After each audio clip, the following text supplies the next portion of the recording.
Olá pessoal, eu espero que todos estejam bem. Eu me chamo Valéria Bubans, juntamente com o meu colega Lúcio Schiffel, ambos alunos de mestrado do programa de pós-graduação em agronomia da Universidade Federal de Santa Maria. Vamos falar um pouco hoje para vocês sobre a temática melhoramento de plantas, Zeamaides, Oryza sativa e Pseudos vulgaris, uma alternativa para aumentar a qualidade nutricional dos alimentos, como requisito da disciplina de melhoramento de plantas autógamas, sob a orientação da professora Nerineia Ribeiro. Então, um roteiro de como se dará a apresentação. Começaremos pela introdução, contextualização acerca do tema. Vamos falar um pouco sobre biofortificação de plantas. Entre as culturas escolhidas, então, está o milho, o arroz e o feijão, as considerações finais e as referências.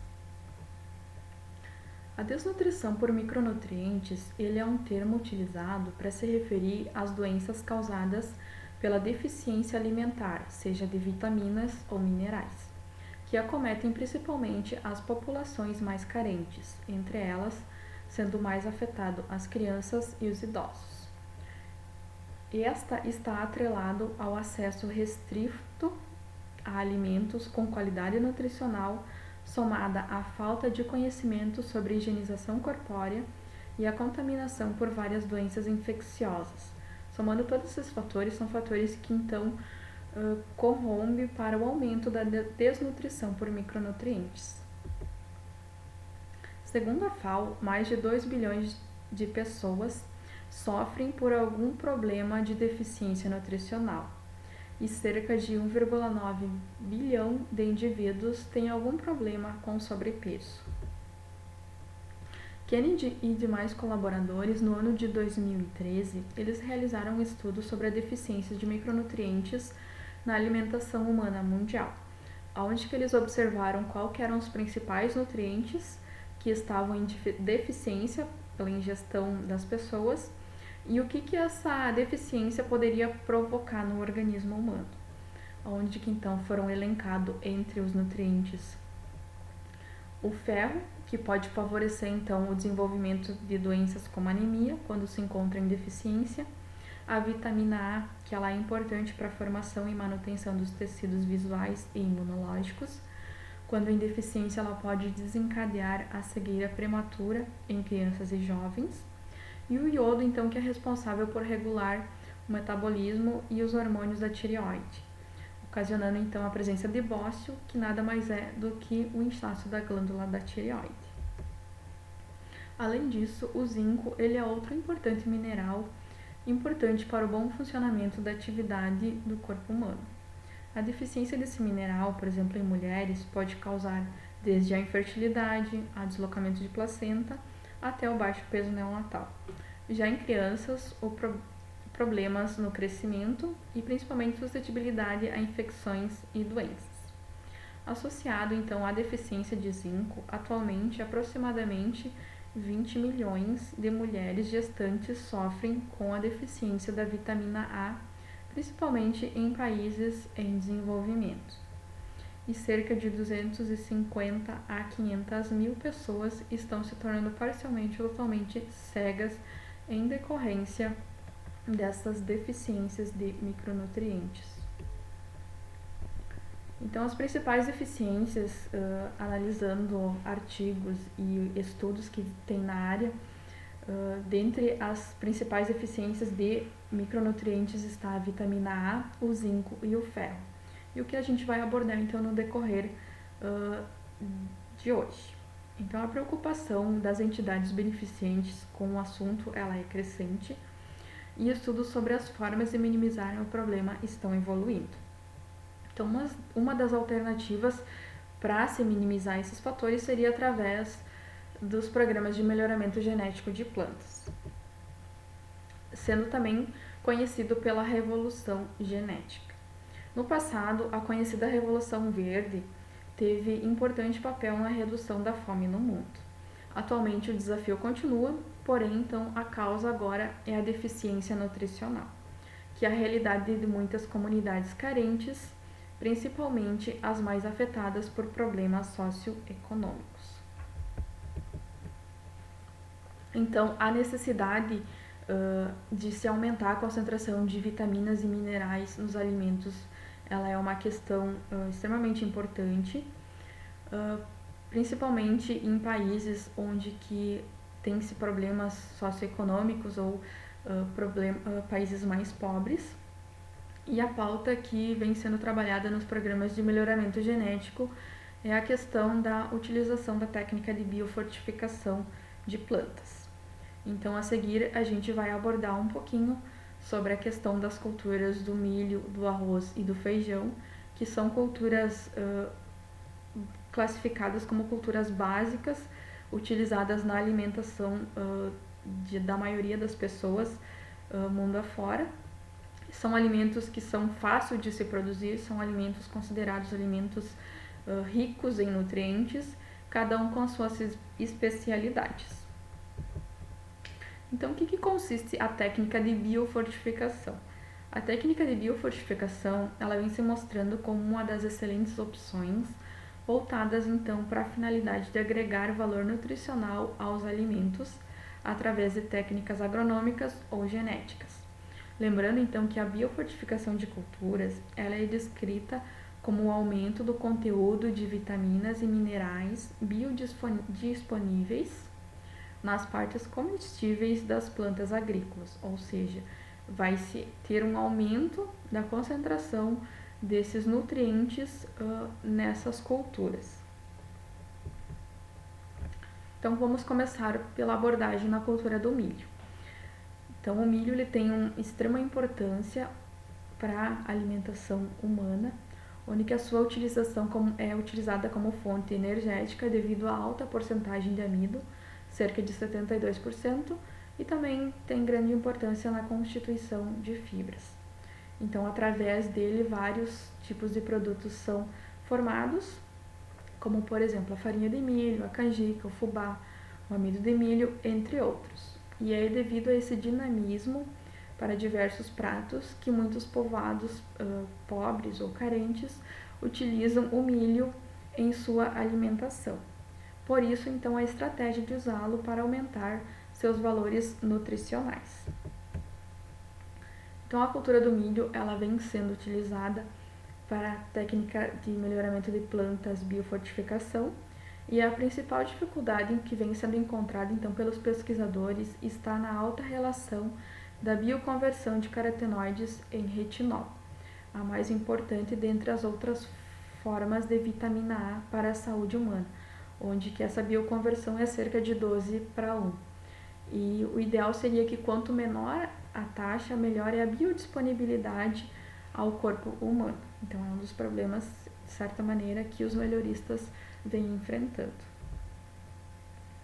Segundo esses autores, o principal fator responsável pela produção da provitamina A está na compreensão da via de biossíntese dos carotenoides no milho, e também quais os principais genes envolvidos e a sua quantificação dentro das cultivares da espécie em estudo.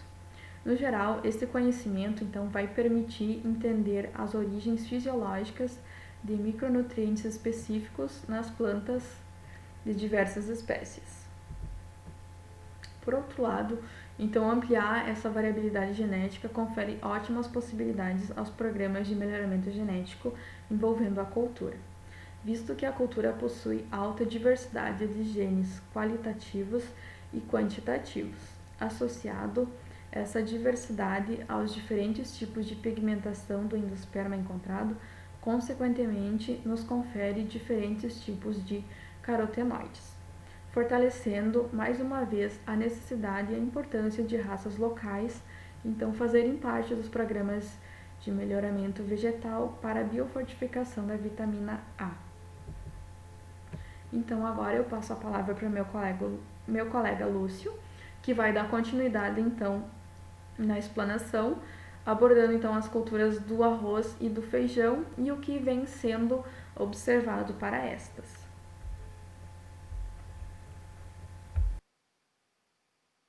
Olá, professora, olá, colegas. Meu nome é Lúcio, espero que todos estejam bem. Dando continuidade aqui então à apresentação da nossa colega Valéria Bubans, vocês então sobre o melhoramento genético de plantas, ou melhor dizendo, sobre a biofortificação na cultura do arroz. Lembrando que a biofortificação, esse nome bonito, né, nada mais é do que o melhoramento genético voltado a aumentar os fatores nutricionais de plantas, de culturas que são básicas hoje para a alimentação de países que vivem em extrema pobreza, né? Já foi comentado a exemplo do milho, né? E aqui temos o arroz. Mais para frente também comentaremos sobre o feijão. Então, como exemplo de espécie autógama e importante componente da alimentação básica de populações em desenvolvimento, temos o arroz. O arroz hoje é uma cultura muito produzida não só no Brasil, mas também no continente asiático. Entre eles temos os países da Indonésia, Filipinas, Vietnã, Índia e Bangladesh. Então, existem povoados com carentes e que a única alimentação diária nesses países é o arroz. A título de curiosidade, rapidamente, o consumo anual brasileiro de arroz per capita é de 34 quilos. O consumo per capita anual dos países de Bangladesh é de 170 quilos. Das Filipinas, 115 quilos. Então, é um volume muito grande, né? Um consumo enorme de arroz. Arroz é uma fonte de energia e vitamina B. A engenharia genética vem trabalhando para aumentar essas qualidades, entre elas a vitamina A, zinco e ferro. Iremos então discutir um pouco mais sobre o acúmulo de ferro e da vitamina A. Então, sobre a questão do valor nutricional do ferro, esse fator teve positiva resposta a partir da transformação genética com o uso de um gene achado lá na cultura do feijão, inserida no arroz, que é o gene da ferritina, que foi capaz de dobrar a quantidade de ferro acumulada nos grãos de arroz. A disponibilidade de ferro é prejudicada por fatores antinutricionais, como o ácido fítico. Esse, por sua vez, quando presente, inibe a absorção de ferro pelo organismo. Mas o que são fatores antinutricionais? Por um lado, eles são benéficos, porque muitas vezes eles conferem resistências às plantas, resistência a pragas, a patógenos, a doenças, e também, consequentemente, eles mantêm eles oferecem. E também fatores antinutricionais agregam produtividade às culturas. Por isso que, por um lado, eles são benéficos, mas, olhando para o lado da disponibilidade de alguns nutrientes à saúde, ao organismo humano, eles atuam como inibidores. Para converter e degradar a atuação fítica, uma fitase retirada de uma bactéria, chamada Aspergillus fumigatus, que é tolerante ao calor, então ao cozimento do arroz, né, foi inserida no arroz para degradar a ação do ácido fítico e aumentar a disponibilidade desse mineral ao organismo humano. As estratégias, então, para aumentar valores de ferro no arroz geram desafios enormes, pois os estudos de Darwin indicam que, aumentando os compostos de ferro para maior disponibilidade, consequentemente é alterada a palatabilidade do alimento. Segundo informações obtidas em estudos por Florentino, um tipo de arroz fortificado foi utilizado em escolas filipinas, com ótimos resultados. Então, houve aceitação do produto, né, que isso é um ponto muito importante, tá ligado à palatabilidade e após 6 meses sobre dieta contendo arroz fortificado de ferro, surgiram níveis médios satisfatórios de hemoglobina significativamente mais elevados e uma redução significativa da prevalência de anemia. Fatores positivos, então, né? Então, a genômica nutricional e a vitamina A no arroz. Aqui temos, então, o que a gente conhece sobre arroz transgênico. Então, através da técnica chamada transformação mediada por Agrobacterium, melhoristas, breeders, conseguiram modificar e aumentar a valores significativos o conteúdo de carotenoides dentro dos grãos de arroz. Então, nas plantas, os carotenoides com atividade da vitamina A são chamados de carotenoides provitamina A. E esses estão presentes em vegetais verdes escuros e amarelos, como brócolis, espinafre e outras frutas de coloração laranja, como cenoura, laranja, abóbora e também a batata doce.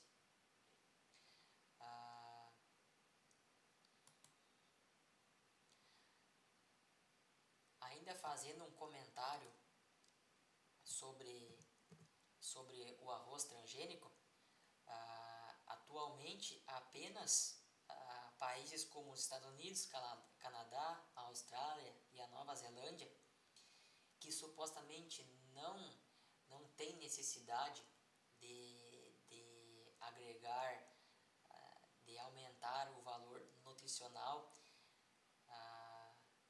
de carotenoides, de vitamina A no arroz, aderiram e liberaram o cultivo do mesmo. Porém, países com grande demanda pela vitamina, com déficit pela vitamina A, ainda estão no caminho e estudos para a liberação. Apenas as Filipinas, do continente asiático, é o primeiro país a registrar e autorizar o cultivo. As demais ainda estão em fases de estudo. Feijão, então. Atualmente o Brasil produz sua própria demanda devido ao tipo de grão preferível, né, ao gosto do consumidor, exigido pelo consumidor. É também um dos mais importantes grãos utilizados para a alimentação humana devido à alta fonte de proteínas e aminoácidos essenciais. A sua adaptação a diferentes ambientes, solos e práticas de manejo é associada à elevada variabilidade genética que completa o gênero Phaseolus. O tipo de feijão mesoamericano e andino disponibilizam ampla variabilidade genética. E atualmente, esses dois tipos são recomendados para o uso em programas de melhoramento para aumentar a concentração de ferro e cálcio.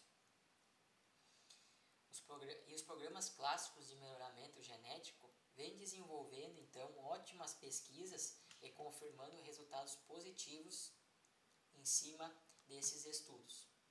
Segundo Yost, houve um incremento de 94% na concentração de ferro nos grãos de feijão dos tipos preto e carioca, devido à seleção e controle entre linhagens e a seleção de recombinantes obtidos em geração F2. Esses são os métodos mais utilizados para a seleção de novos genótipos em feijão. De acordo com a professora Ribeiro, no melhoramento genético de feijão, existem variabilidade na composição de aminoácidos e minerais, diante de fatores genéticos e ambientais. Muda ambiente e muda a genética, muda também a composição de aminoácidos e minerais. Dessa maneira, os programas devem atentar para o uso de linhagens estáveis para esses caracteres.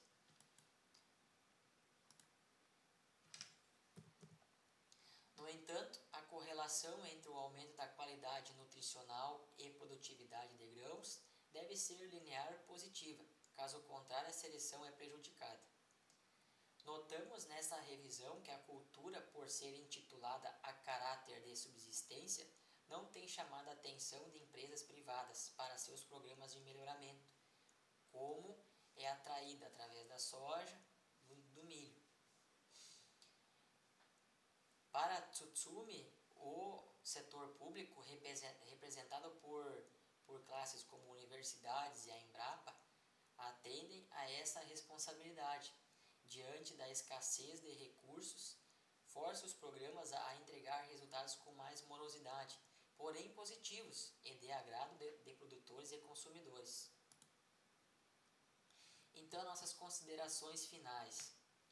De maneira geral, deve-se ter cuidado com a qualidade nutricional dos alimentos, pois um alimento, seja ele arroz, milho ou feijão, não importa o quão modificado pela engenharia genética, jamais conseguirá atender ao fornecimento de todos os nutrientes necessários quando consumido de maneira individual.